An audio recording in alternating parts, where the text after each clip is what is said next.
বাবা দাদার চরণে শতকোটি প্রণাম, আত্মীয়দের চরণে শতকোটি প্রণাম, গোবিন্দার চরণে শতকোটি প্রণাম, ঠাকুর পরিবারের চরণে শতকোটি প্রণাম।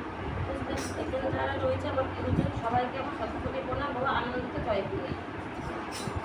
ভাদ্র মাস ঠাকুরের জন্ম মাস, আমরা চাই সবাই মিলে সবাই হাতে হাত মিলিয়ে ঠাকুরের জন্ম মাসটা পালন করি, ঠাকুরের নাম জয়গান করি।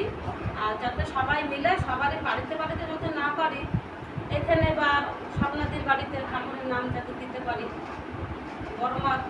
বড়মার জন্ম মাস চলে গেল, এবার ঠাকুরের জন্ম মাস, সবাই মিলে যাতে আমরা এই মাসটা আনন্দিতভাবে আনন্দ করে গান করে ঠাকুরের নাম করে যেন চালাতে পারি। সবাই মিলে যাতে সবাই মিলে আমাদেরকে একতার হয়ে চলতে হবে, বা সবাইকে আরও আনতে হবে ঠাকুরের কাছে। ঠাকুরের কাছে না আসলে পরে কেউ জানতে পারবে না ঠাকুরের দয়া কী, ঠাকুরের পাওয়া কী, আর ঠাকুরের কথা কী।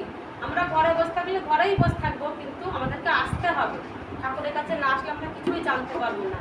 আর আমরা চাই সবাই মিলে ঠাকুরের জন্ম মাসটা ভালো করে ধুমধাম করে সবাই মিলে জন্মদিনটা পালন করি। তার জন্য বলছি সবাই আমাদের হাতে হাত মিলিয়ে চলবে, সবাই মিলে আমাদের ঠাকুরের জন্ম মাসটা জন্মদিনটা আনন্দভাবে চালিয়ে যেতে পারি। জয় জয়।